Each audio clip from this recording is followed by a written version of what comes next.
What's up guys, today I explain you Dragon Ball transformations that were barely used. And don't forget to like this video, subscribe this channel, because we are close to hit the 1,200 followers and now have fun with the video. After a lengthy wait, fans were eager to check out another Dragon Ball movie that was canon and introduced a new form to the series. The Super Saiyan God form served as a gateway for Goku to unlock Divine Ki, reaching a point where he powered down to a base Super Saiyan form, but was still strong enough to fight Beerus because of the power ceiling unlocked by Super Saiyan God. Fans were expecting to see this transformation rear its head later on in the series, only for Super Saiyan Blue to appear in Resurrection F and become the go-to form for the Saiyans in Dragon Ball Super. Barring a brief appearance in Dragon Ball Super, Broly courtesy of Vegeta, this form hasn't been all that relevant ever since its first appearance.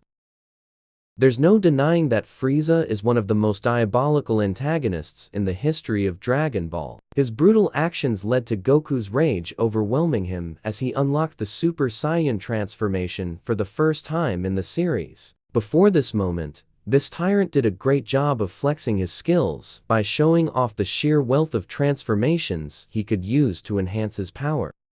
Before settling on the form that everyone is familiar with, Frieza whipped out two forms that enhanced his power just enough to make the Z-Warriors fear his might. The second transformation made him look like his father, while the third one feels like Toriyama's take on the iconic Xenomorph design from Alien. Lord Slug is an antagonist that a lot of people have forgotten about. The movie starring this antagonist is decent, but nothing special. However, there's one great moment in this movie that gives viewers a taste of things to come. After being beaten to a pulp by Lord Slug, the Namekian's hurtful words unleashed a wave of rage in Goku, who reached a new height in power and transformed into a false Super Saiyan. While he lacked the iconic golden hair, the golden aura made it clear that Goku's power was on a whole new level at this point. After a lengthy wait, Piccolo unlocked a brand new transformation that went a long way in making him relevant again. Orange Piccolo may not be the greatest name, but he looks great in this form, especially when he remembers that he can transform and become a giant to take on Cell Max. The fact that Piccolo himself forgot about this ability shows how much this great Namekian transformation was ignored. After a solitary appearance in Dragon Ball, Super Hero targeted a kaiju fight and brought this gigantic form back. But it's clear that Piccolo won't be using this power anytime soon after this throwback appearance. Before reaching the perfected form of an ascended Super Saiyan, there are various grades that these fighters reach. The second grade form is very useful and helps Vegeta tear semi-perfect Cell apart. But there's another grade above this that should be stronger, but suffers from a handicap.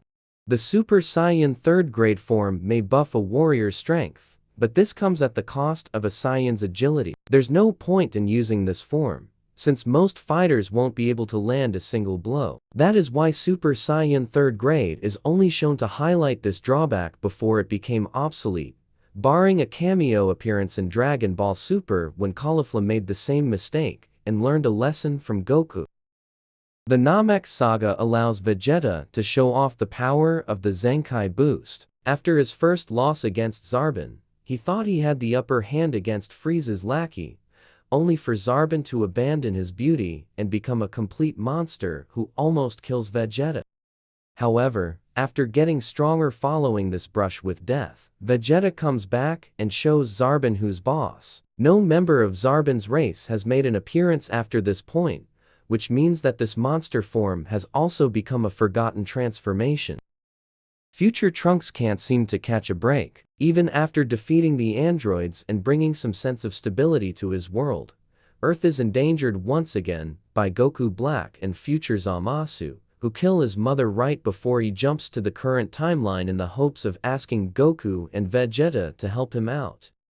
After being beaten to a pulp once again, Trunks' rage overflows and helps him unlock a new transformation. This helps him become almost as strong as the Saiyan duo who have unlocked godly transformations. This new form is poorly explained and doesn't make an appearance after the future Trunks arc, making it one of the many question marks that plagued the storyline in Dragon Ball Super. After Majin Buu decides to amend his ways, all the evil in his body is expelled to form a new version of this villain who only has evil in his heart. Despite looking rather skinny, Evil Buu boasts enough power to defeat his pure-hearted half and absorb him. After this brief appearance, Evil Buu transforms into Super Buu, a character everyone is familiar with. He may not be a direct transformation per se, but he still makes an impact with a single fight, showing just how terrifying Buu can be when he doesn't face any distractions.